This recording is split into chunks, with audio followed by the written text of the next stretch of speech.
The December wind clawed at the glass walls of Ethan Blackwood's penthouse, shrieking like 1,000 restless ghosts caught between steel towers. 60 floors above Manhattan, the storm was a performance of fury lightning ripped across the skyline in jagged silver strokes.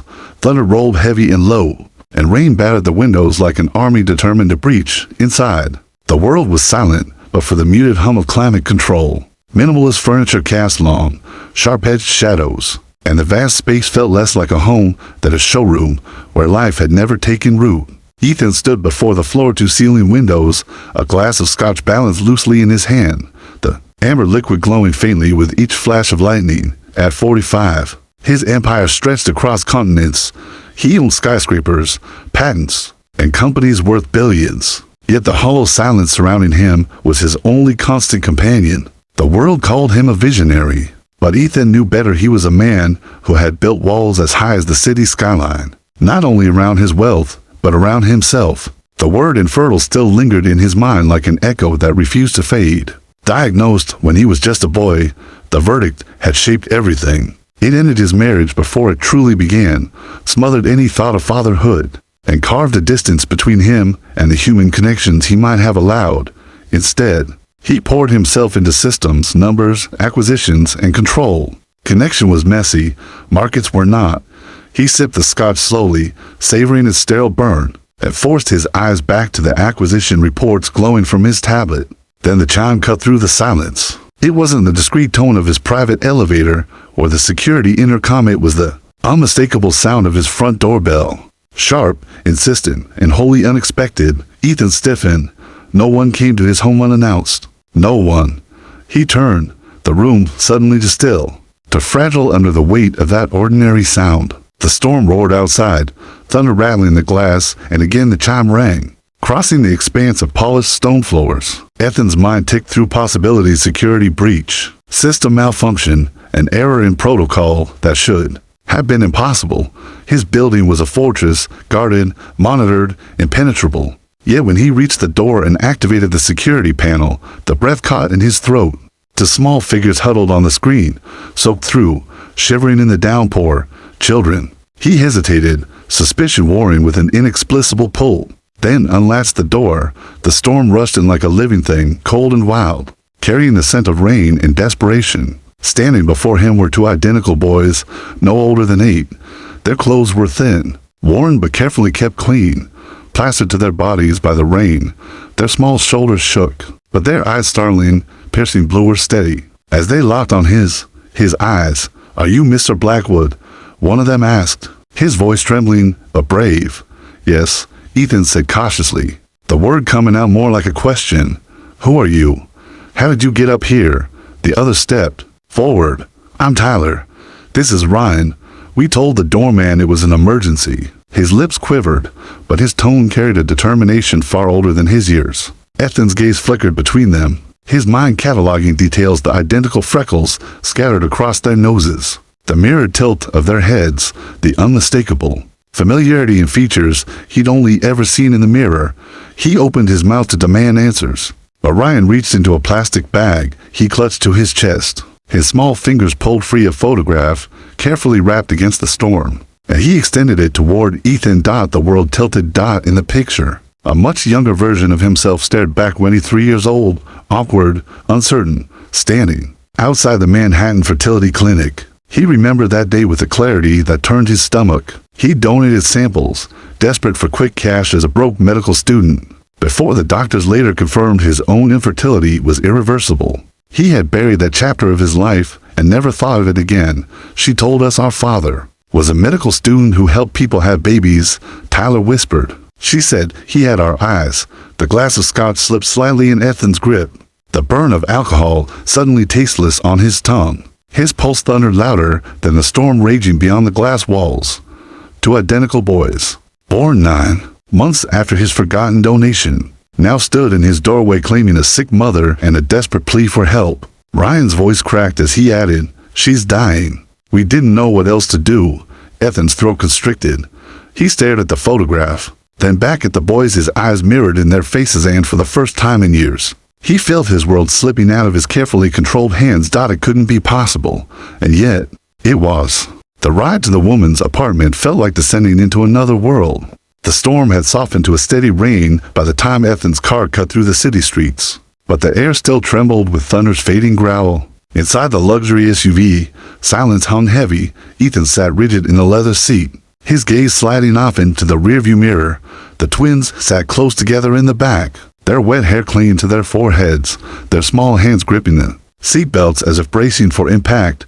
Tyler kept glancing at Ethan, as though testing the boundaries of this stranger they dared to approach. Ryan, quieter, stared out at the rain-slicked sidewalks, his reflection ghostly in the tinted glass. Between them rested the plastic bag, still clutched like treasure, holding the photograph that had cracked open Ethan's carefully sealed life. "How long has your mother been ill?" Ethan asked finally, his voice sharper than intended. "Almost 2 years," Ryan answered softly. "She said it was nothing at first, but now," his words trailed into silence, his chin trembling. Tyler filled the pause. "She worked at the library, but she had to stop. The medicine cost too much. We tried to help," he said it with the matter-of-fact tone of someone who'd had to grow up far too quickly. Ethan felt a strange pull at those words and unwelcome stirring of recognition. He knew what it meant to take on burdens before one's time, but he shoved the thought away. He had no place in this story, no claim on these children. The car slowed. Rain-washed neon lights reflected in puddles, illuminating a neighborhood Ethan hadn't set foot in for decades. Gone were the gleaming towers of his world, replaced by crumbling brick and iron fire escapes clinging like rusted bones to weary buildings. His jaw tightened. This was where they had been living? This close to collapse? Apartment 3B, Tyler said quietly, pointing to a narrow walk-up with cracked steps and a flickering entry light. The driver looked back at Ethan, silently questioning if this was safe. Ethan didn't answer.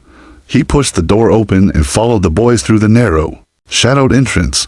The stairwell smelled of damp plaster and fried oil, its walls scarred with decades of neglect. Yet when they reached the 3rd floor, Ethan noticed something different. The hallway outside 3B was scrubbed clean, the floor swept, as if someone fought against decay with bare hands. Ryan knocked in a small, rhythmic pattern before slipping a key into the lock. "Mom, we brought help," he called softly. The door creaked open to reveal a world smaller than Ethan could have imagined. The apartment was barely larger than his penthouse foyer, yet it breathed of care. Books lined every wall, stacked neatly. In corners, the spines worn but loved, the scent of lemon cleaner clung faintly to the air. A narrow cot, repurposed as a bed in the living room, stood surrounded by bottles of medicine and folded blankets. On it lay a woman. Jessica Parker's beauty was not erased, only tempered by illness. Her face was pale, her skin sallow with jaundice, but her eyes, though heavy with exhaustion, flashed with intelligence and dignity. She struggled to sit up as the boys rushed to her side, their small frames pressing close, shielding her from the draft that crept under the window. "Ryan, Tyler," she whispered, her voice thin but steady. "What have you done?" "They found me," Ethan said, his voice echoing in the cramped room, oddly out of place among the stacks of books and the hum of a second-hand heater. Jessica's eyes widened when she saw him. For a moment, time seemed to fold. Recognition flickered of who he must be, though she had never expected to meet him. She closed her eyes, drew a breath, then opened them again, steady now. "I never meant for this," she murmured. "I never planned to find you, yet here we are." Ethan replied, his tone sharp, defensive. He didn't like being blindsided, especially not in his own city, his own fortress of control. But as he looked closer at her wasted frame, at the boys pressed against her, at the scattered medication bottles, something else stirred beneath the practiced coldness. His mind, so trained to assess risk and value, cataloged details with ruthless precision. The thinness of her hands, the hollow of her cheeks, the stack of hospital bills clipped neatly beside a cracked lamp. "Advanced cancer," Ethan muttered, his eyes moving over the evidence. "Liver involvement, likely metastasis to lungs." Jessica didn't flinch. "You're observant," she said with the ghost of a smile. "But I don't need a diagnosis, Mr. Blackwood. I need to know my sons. We'll be safe when I'm gone." The words landed like a strike. Sons. She hadn't softened it with children or boys. She had said it plain. Ethan straightened, his pulse uneven. He wanted to reject the word, deny the bond, remind her of contracts and anonymity and science. But when Tyler looked up at him, Eyes blazing with the same shade of startling blue he saw in his own mirror, the now collapsed. "Why now?" he asked, his voice low. "Why send them to me?" "She didn't," Ryan whispered. "We came ourselves." His small hands twisted in his sweater, but his gaze didn't waver. "She's the sick. She couldn't get out of bed. We didn't know what else to do." A silence fell so heavy that even the storm outside seemed to pause. Jessica's hand moved, frail but deliberate, resting over both boys' shoulders. She looked at Ethan, her eyes burning with fragile strength. "They're good boys, the best of me, and perhaps the best of you, too." For the first time in years, Ethan Blackwood had no script, no strategy, no defense. Only the suffocating knowledge that his fortress had been breached not by rivals or markets, but by two boys with his eyes and a dying mother who had just upended everything he thought he knew about his future. The penthouse had never known such noise. For 15 years, Ethan Blackwood had lived in a world of precision and silence, where the soundscape was controlled by the low hum of central air, the discreet buzz of notifications, and the occasional clink of crystal against glass. But the moment the boys stepped across the threshold, dripping rainwater onto imported stone tiles, his fortress cracked. Tyler darted toward the living room windows, his small sneakers squeaking. "It's like being on top of the world," he gasped, pressing his face to the glass 60 floors above Manhattan. Ryan, quieter but no less curious, hovered at Ethan's dining table, staring at the minimalist centerpiece like it was an alien artifact. "Please don't touch anything," Ethan said automatically, his voice sharp. The boys froze. Tyler's shoulders stiffened, and Ryan's hands dropped to his sides as if caught in a crime. That simple reaction unsettled Ethan more than their intrusion. They weren't mischievous the way children ought to be. They were careful, watchful, like guests in a house that might expel them at any moment. Mrs. Chen, his longtime housekeeper, appeared from the kitchen doorway, her eyes widening at the sight. "Mr. Blackwood," she said carefully. "Who are guests?" Ethan cut in quickly. "Prepare the east guest room. They'll stay together." The woman nodded, but her eyes lingered on the boys, with an expression Ethan couldn't place. Pity, perhaps, or recognition of need. Chaos soon followed. While Mrs. Chen tried to corral them toward food, Tyler discovered the robot vacuum. "It moves on its own," he cried, chasing it as it beeped and spun, nearly toppling a priceless sculpture. Ryan, rummaging in the kitchen, knocked over Ethan's neatly arranged protein shakes, the thick liquid pooling across polished marble. Ethan pinched the bridge of his nose. He was used to handling billion-dollar deals, hostile takeovers, and ruthless negotiations. But this to boys turning his immaculate sanctuary into a playground of disaster reduced him to muttered frustration. Mrs. Chen, however, only sighed and said, "Children need real food, sir, not protein supplements. I'll make something warm." Dinner became chicken nuggets and macaroni delivered hastily from a nearby restaurant. Ethan ate little, watching in silence as the boys devoured the meal like it was a feast. The sight tightened something in his chest.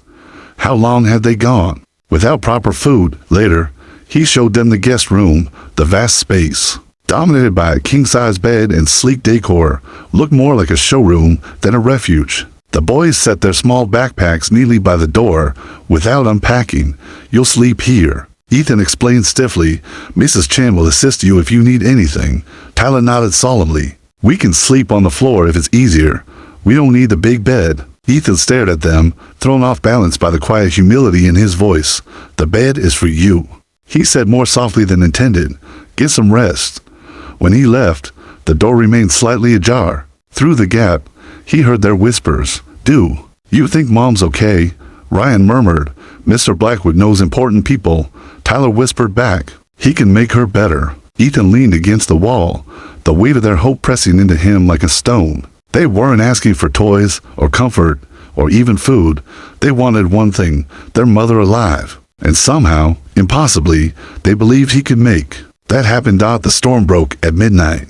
Thunder cracked so violently that the penthouse windows raveled.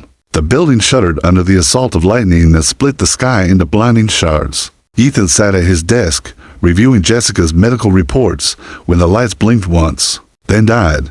The room plunged into darkness. He frowned. His building had redundancies, backups, layers of protection against failure. For the power to falter even briefly was nearly impossible. He rose, using his phone as a torch. When he heard its small sounds from the guest room, not voices, not yet, whimpers. He pushed the door open to find the bed empty. Panic flared until he spotted them huddled in the narrow gap between the bed and the wall. A blanket pulled over their heads. Their bodies shook with each growl of thunder. Ryan, Tyler, his voice, usually a blade, softened without conscious thought. The terrified faces peeked from under the blanket. Their identical eyes shimmered with fear. "We don't like storms," Ryan admitted, his voice barely a whisper. "It sounds like everything's breaking." Ethan hesitated. He was not a man who comforted. He had never learned the language of reassurance. His father had taught him numbers, not warmth. His own fears as a boy had been dismissed, minimized, or punished. Another bolt of lightning split the sky, followed by a crash so loud it rattled the furniture. Both boys cried out, clutching each other, and something inside Ethan cracked. He lowered himself to the floor beside them, his suit trousers brushing the carpet. "When I was your age," he began slowly, surprising even himself, "I hated storms too." The sound on the roof was unbearable. "You," Tyler blinked at him in disbelief. "You were scared?" "Indeed," Ethan said, voice steady, "but my grandfather taught me a trick. Count the seconds between lightning and thunder. Every second is about a fifth of a mile. The more seconds, the farther away the storm is." Lightning flashed, flooding the room with cold white light. Ethan began to count aloud. 1, 2, 3. The thunder rolled at 4. He nodded, close, but moving away. The boys' eyes widened, curiosity sparking through their fear. The next flash came, and this time their voices joined his. 1, 2, 3, 4, 5. The thunder rumbled faintly in the distance. "It's getting farther," Ryan whispered, almost smiling. "Precisely," Ethan confirmed. For 20 minutes they counted together, voices in unison, marking the storm's retreat. Gradually, their fear gave way to fascination, their trembling to calm. When the emergency lights flickered back on, Ethan realized he was sitting cross-legged on the floor, one boy leaning against each of his shoulders. Something shifted in that moment, something small, almost imperceptible, yet undeniable. The fortress of Ethan Blackwood had been breached not by markets or rivals, but by the frightened children in a storm. And for the first time in decades, he found he didn't mind. Morning sunlight spilled through the penthouse windows, gilding the skyline in molten gold. But the brightness only exposed the disarray. Cereal boxes lay open on the counter, crumbs scattered across marble that had never before known such imperfection. Tyler sat perched on a chair, scribbling calculations in a notebook with frantic energy, while Ryan hunched by the window, sketching the storm-lit cityscape from memory. Their backpacks still neatly zipped, still by the door looked out of, placed in a home worth more than most city blocks. Ethan entered the room with the precision of a man who had never known disorder in his schedule. He had spent the night reviewing medical reports and arranging consultations for Jessica at Mount Sinai. The prognosis remained grim, but when he saw the boys now alive with energy, immersed in their own little worlds, he realized this challenge was not only about their mother's survival, it was about them, about how they would live if she didn't. He cleared his throat. "Breakfast is at 7, lessons at 9, bedtime at 8:30. His tone was clipped, managerial. "This will be the structure from now on." Tyler blinked up at him, pencil hovering over his notebook. "But Mom let us work on lessons whenever we wanted. She said curiosity doesn't have a schedule." Ryan looked at Ethan without speaking, his drawing hand frozen mid-stroke. Ethan felt their quiet resistance like a challenge to his authority. He was used to employees, to shareholders, to rivals who bent under logic and strategy. But these were children, and his sharp words seemed to push them further away. Still, he clung to order. Structure was safety, wasn't it? Mrs. Chan appeared with a tray of pancakes shaped like animals. The boy's eyes lit up, and for a moment Ethan felt a strange pang and almost jealous recognition that her food, not his rules, had their attention. Later that week, Ethan arrived at Westridge Academy's oak-paneled admissions office. He had arranged the meeting with his usual efficiency, though stepping into a place adorned with finger paint art and motivational posters felt foreign. The headmistress studied the twins' entrance exams. "Tyler's aptitude in mathematics is extraordinary," she said, "gifted level, and Ryan's drawings show perspective and emotion well beyond his years." Ethan nodded stiffly. Their mother homeschooled them. Mathematics and reading were prioritized. History is lacking. The headmistress regarded him carefully.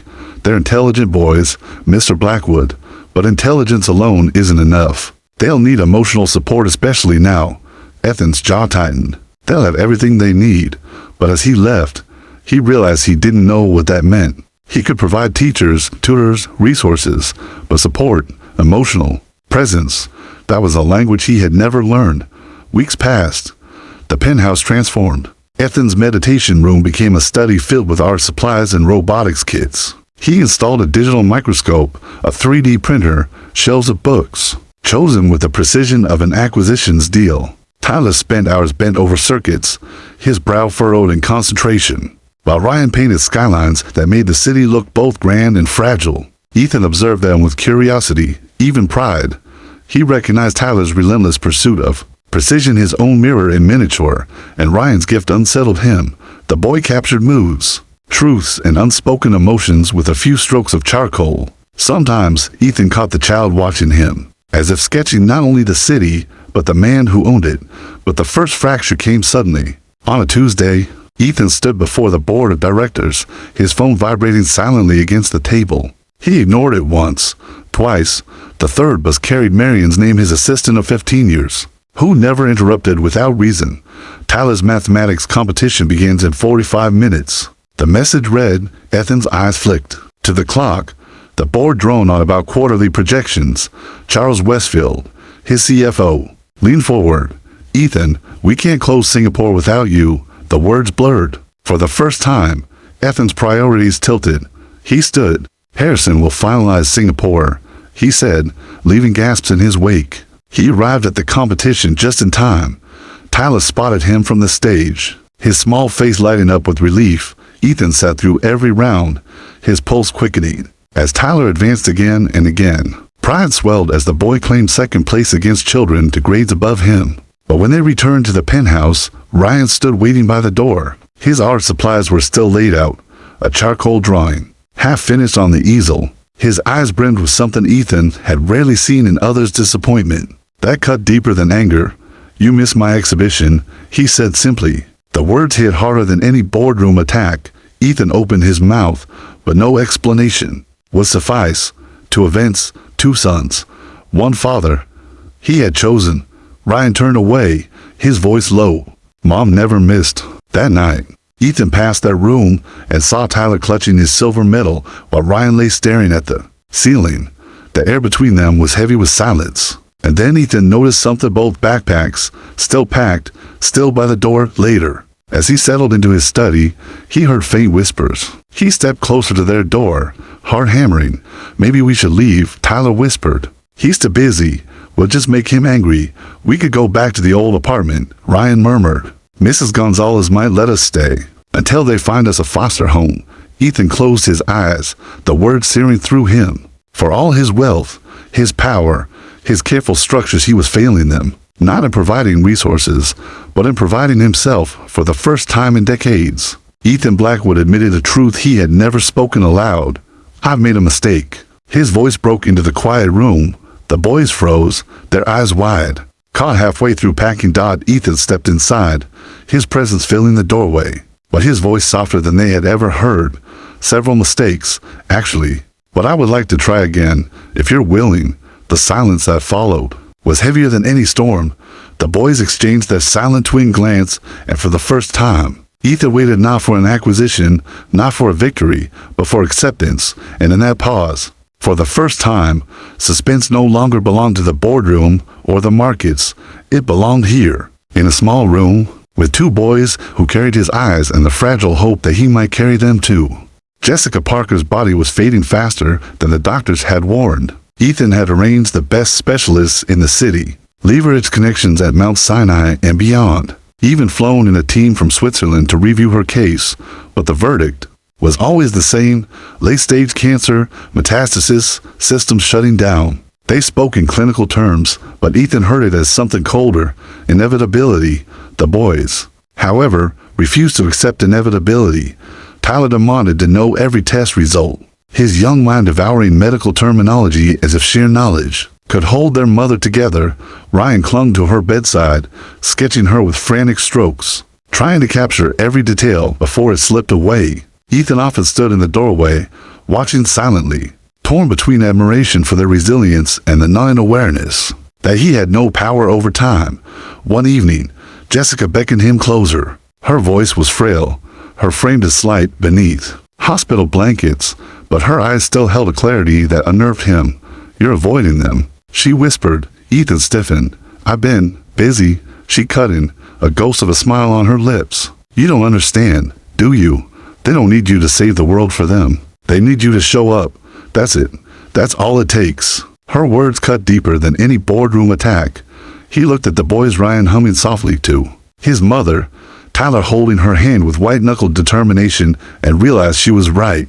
For years, Ethan had measured worth in contracts, percentages, and flawless execution. But here, in this sterile room, the only currency that mattered was presence. Yet presence became harder to hold when the past walked through his door. It happened on a Sunday afternoon. Ethan returned to the penthouse to find Victoria waiting. In the living room, legs crossed elegantly on the leather sofa, as if she had never left. His ex-wife had always carried herself like a weapon, sharp heels, sharper words, and today was no different. "Darling," she purred, her voice dripping with practiced concern. "Word travels quickly. The little boys just appearing at your door. Fascinating story. I couldn't resist checking for myself." Ethan's jaw tightened. "This isn't a social call, Victoria. Say what you came to say." Her smile widened. "I hear whispers about guardianship, about inheritance. Don't tell me you've fallen for a dying woman's story without verification." Before Ethan could reply, she slid a folder across the table. Inside were photographs, grainy, invasive shots of Jessica entering the hospital, the twins walking into Westridge Academy. "Do you know how tabloids work, Ethan? The city loves a scandal. A billionaire with secret heirs? The vultures are already circling. You've built an empire on control. But this," she gestured toward the photos, "this is chaos. Leave," Ethan said flatly, his voice ablaze. But Victoria only leaned forward, her eyes glittering. "I'll be filing for guardianship review. Courts don't look kindly on men who bury themselves in work and suddenly claim to be fathers. And if those boys are truly yours," she paused, savoring the venom, "do you think you can protect them from me, from the law, from the press?" Rage flared in Ethan's chest, a heat he hadn't felt in years. He wanted to crush the folder in his fists, to silence her poisonous certainty, but beneath the fury came something worse, fear. Fear that she was right, that his past, his mistakes, his absence, could be wielded like a knife against the fragile future he was building with the boys. That night, Ethan found Tyler awake, staring at the ceiling, the silver medal from his math competition clutched tightly in his hand. "You're not going to send us away, are you?" Tyler asked suddenly, his voice cracking with a rawness Ethan had only ever heard in his own mind as a boy. Ethan froze. "Why would you think that?" "Because everyone leaves," Tyler whispered. "Mom's leaving, and you don't need us." "Not really." The words gutted him. For years Ethan had believed he needed nothing, no attachments, no family, no fragile bonds to slow him down. But sitting on the edge of the boy's bed, watching fear tremble in eyes that mirrored his own, he realized the lie he lived by. He did need them, more than he had ever needed anything. "Listen to me," Ethan said, his voice low but fierce. "I don't care what anyone says. I don't care about courtrooms or headlines. You and Ryan are my sons. Nothing changes that." Tyler studied him, searching for cracks, for doubt. Then he nodded slowly, as if storing the promise somewhere deep. But the promise was tested almost immediately. 2 days later, Ryan returned from school pale and silent. His teacher had called there had been a fight.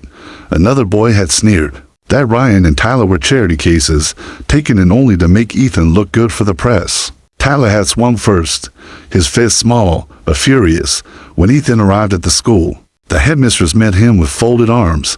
"They're bright boys," she said, "but they're fragile right now, and the world can be cruel." As they left, Tyler refused to speak, his jaw clenched. Ryan finally murmured, "He said you get rid of us once you got bored." The silence in the car was suffocating. Ethan pulled over suddenly, turning to face them. "Look at me," he commanded, his voice breaking through their avoidance. Slowly, 2 pairs of blue eyes lifted to his. "I will never send you away," Ethan said. "Not now. Not ever." The promise hung heavy in the car, more binding than any contract Ethan had ever signed. Yet he knew the storm had only begun. Jessica was slipping away, Victoria was circling like a hawk, and the boys, for all their courage, still lived with packed backpacks by the door. That night, when lightning flickered faintly on the horizon, Ethan stood at the window, fists clenched. For the first time in decades, he was afraid not of markets or rivals, but of losing the only thing that truly mattered. And somewhere deep inside, he vowed that this time, no storm weather of nature, disease, or law would take them from him.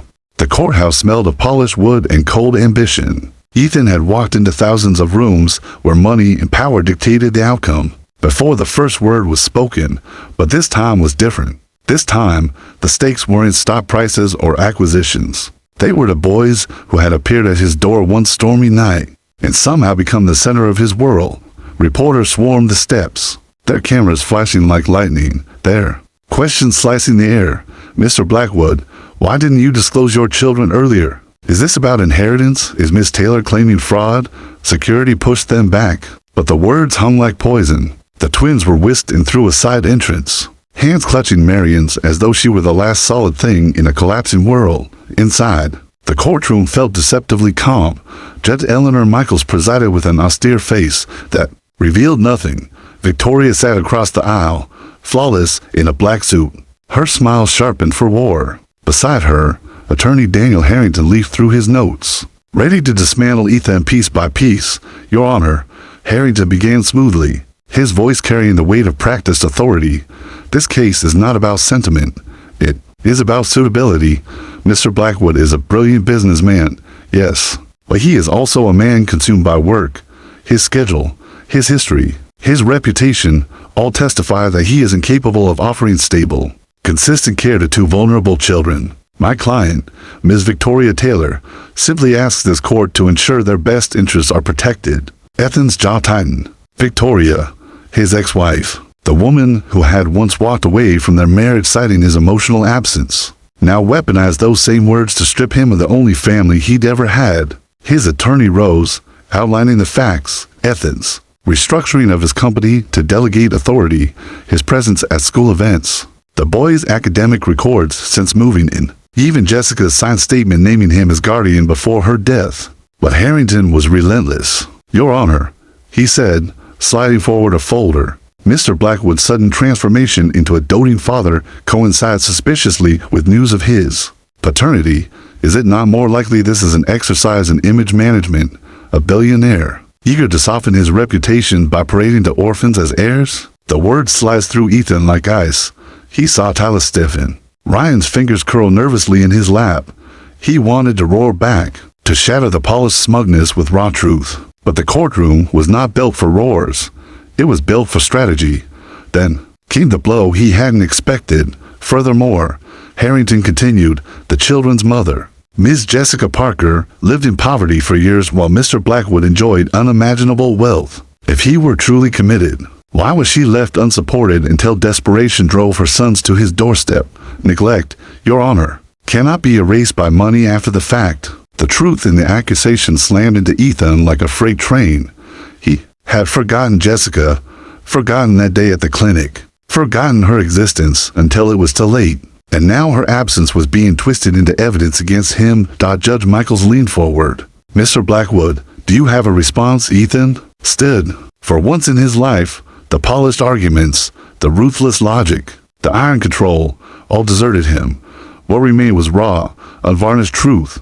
I failed, he said, his voice echoing in the hushed chamber. I failed Jessica. I failed to remember what I had done, who I had helped, and because of that failure, she carried burdens alone that I should have shared. He paused, his throat tight. But I will not fail her sons. Not now. Not ever. They are not projects, not heirs, not headlines. They are my children, and if this court allows, I will spend the rest of my life proving that. The silence that followed trembled with weight. Victoria's eyes narrowed. Harrington shifted uncomfortably, but the judge did not move, her gaze steady, unreadable. Then she said the words that tilted everything. I would like to hear from the children. The room stilled. Ethan's heart slammed against his ribs. He wanted to object, to shield them from this brutal theater, but the bailiff was already ushering Tyler and Ryan forward. Their small suits looked too heavy for their frames, their eyes too old for their age. They sat side by side, shoulders touching, a silent wall of unity. Judge Michael softened her tone. Boys, I'm very sorry for your loss. I just want to know how you feel. There are no wrong answers. Do you understand? Tyler nodded. Ryan clutched the edge of his chair. Tell me about living with Mr. Blackwood, the judge prompted. Tyler spoke first, his voice steady. He's our dad, not just because the DNA test says so. Because when I was scared to go back to school, he came with me. He told everyone math builds everything. And then he showed them cool things he built. No one teased me after that. He didn't have to do it. Well, he did. Ryan's eyes glistened. And when I couldn't sleep after Mom went to the hospice, he sat with me every night. He never told me to stop crying. He just stayed. The courtroom blurred for Ethan. Pride, fear, grief, everything collided at once. Judge Michaels leaned closer. And if you could choose where to live, the twins looked at each other. That silent twin language flickering between them, then answered in unison, with our dad. Victoria's lips parted as if to protest, but the words withered. Before they left her mouth, the truth was clear, undeniable. The courtroom, for all its rules and procedures, had been claimed not by lawyers or judges, but by two children whose voices carried more power than wealth, more weight than reputation. As the bailiff led them back to Marion, Ryan glanced at Victoria. His artist's eye studied her carefully. You're sad, he whispered, but not about us. The words, so simple, so cutting, left Victoria momentarily speechless. For the first time, her composure cracked. The judge's gavel struck once, echoing like thunder. This court will reconvene tomorrow for final ruling. Ethan sank into his chair, every muscle taut, his chest burning. Tomorrow would decide everything. Tomorrow, he might gain his sons forever, or lose them to a system too blind to see what had just unfolded. For the first time in his empire-building life, Ethan Blackwood had no control, only hope, and the terrifying knowledge that storms, no matter how they pass, always leave scars behind. The morning of the final hearing dawned gray, the city wrapped in mist that blurred the skyline into shadows. Ethan Blackwood stood at the window of his townhouse, staring down at the boys eating breakfast with Mrs. Chen, their heads bent close, together, whispering in the way only twins could, shoulders brushing as if they drew strength from contact. He had fought wars in boardrooms, stared down titans of industry, but nothing had ever made his chest ache like this simple sight. The possibility that by nightfall, he might lose them. At court, the air vibrated with tension. Reporters clustered outside again, their voices sharp, their speculation cruel. Inside, the wood panel chamber felt colder than the day before. Judge Michaels entered, her robe sweeping the floor, her face carved in granite. Before I deliver my ruling, she began, I have reviewed every piece of evidence, every statement, every testimony. But one moment yesterday weighed heavier than all the others. The words of the boys who, despite grief and fear, spoke with clarity and conviction. Ethan's breath caught. He dared not look at Tyler and Ryan, sitting behind him with Marion's steady hand on their shoulders. Victoria's attorney rose swiftly. Your Honor, with respect. Children of that age are easily influenced. The judge's gavel cracked down like thunder. Enough, Mr. Harrington. Influence does not fabricate authenticity. I saw the truth in those children's eyes. They were not rehearsed. They were not manipulated. They spoke from lived experience. The silence that followed was electric. Ethan could hear the faint hum of the lights above, the rustle of papers. Every nerve in his body braced for the words that would either set him free or break him. This court, Judge Michaels continued, grants permanent guardianship to Mr. Ethan Blackwood, with immediate adoption proceedings to follow upon standard review. Furthermore, she fixed her gaze on Victoria. The court finds evidence suggesting ulterior financial motives behind Ms. Taylor's petition. Documentation of her inquiries into inheritance prior to filing is deeply troubling. This matter will be referred to the Bar Association for ethical review. The gavel struck. The decision rang final, irrevocable. Ethan closed his eyes, the weight of 9 months of fear, uncertainty, and battle flooding out of him in a single exhale. He felt the small hands clutch his arms, Tyler on his left, Ryan on his right. There, voices whispering the only word that mattered. Dad. It was official, no longer in question. They were his, and he was theirs. Victoria's face twisted in fury, her carefully maintained mask cracking. This isn't over, Ethan, she hissed, as she gathered her things. But even in her venom, there was a flicker of something else, bitterness, maybe even sorrow, when Ryan's quiet voice carried across the room, "You're sad, but not about us." For the first time in years, Victoria had no reply. She turned sharply and swept out, her heels clicking like gunshots in retreat. Outside, cameras exploded with light, but Ethan didn't care. He pulled the twins close, shielding them, and for once, the billionaire who had built his life on image let the world see him exactly as he was, a father clinging to his sons. That night, back at the townhouse, the celebration was simple: pizza with every topping, root beer floats, laughter spilling into rooms that had once been silent. The boys unpacked their backpacks completely, emptying them for the first time since the night they arrived. Clothes into drawers, books on those shelves, drawings taped to walls. It was no longer temporary. This was home. Later, when the boys had fallen asleep, Ethan sat alone in the study. A photograph lay on the desk. Jessica Parker, smiling faintly. From her hospital bed, the boys tucked against her side. He traced the edge of the frame with a fingertip. Her last words whispered back to him. They're worth everything, and she had been right. The following months unfolded with new rhythms, school drop-offs, parent-teacher meetings, chess games on rainy nights, Tyler's robotics projects, wires and circuits scattered across the dining table. Ryan's paintings splashed across walls once sterile and white. Ethan's townhouse no longer looked like a fortress. It looked lived in. But the true turning point came 6 months later. At the gala launching the Jessica Parker Foundation, the great hall glittered with chandeliers and polished silver, but at the center stood Ethan, flanked by the boys in perfectly tailored suits, Tyler's navy, Ryan's charcoal gray. 1 year ago, Ethan began, his voice carrying across the room. My understanding of success was limited to numbers and markets, but two extraordinary young men changed that. They taught me that true legacy is not built in boardrooms, but in lives touched, families rebuilt, love restored. Tonight, we honor their mother's name, a woman who raised them with courage and love against impossible odds. The Jessica Parker Foundation will ensure that no child loses stability when illness strikes a parent. This is their legacy. This is my purpose. The crowd rose in applause. But Ethan didn't care about the sound. He cared about the way Tyler stood taller at his side, proud of the robotics education program he had helped design, and the way Ryan smiled softly, knowing his art therapy workshops would carry forward his mother's compassion. When the night ended, Ethan tucked the boys into bed, as he always did. Ryan, half asleep, asked the question that once would have shattered Ethan. Do you think Mom saw us tonight? Ethan paused, brushing a hand over his son's hair.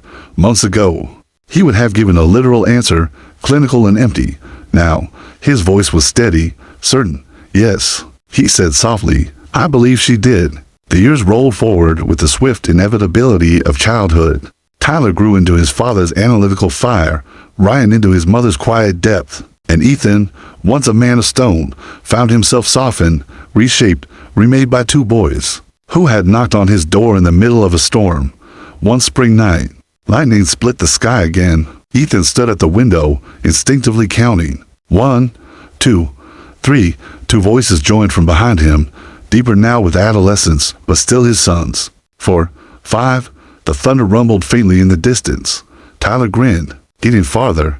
Ryan leaned against the glass. Storms always passed. Ethan pulled them close, his arms tight around their shoulders. The city stretched endless and glittering below. But for the first time, Ethan Blackwood felt no hunger for more. He had everything, not in markets, not in wealth, in family. And it had all begun with a doorbell on a stormy night.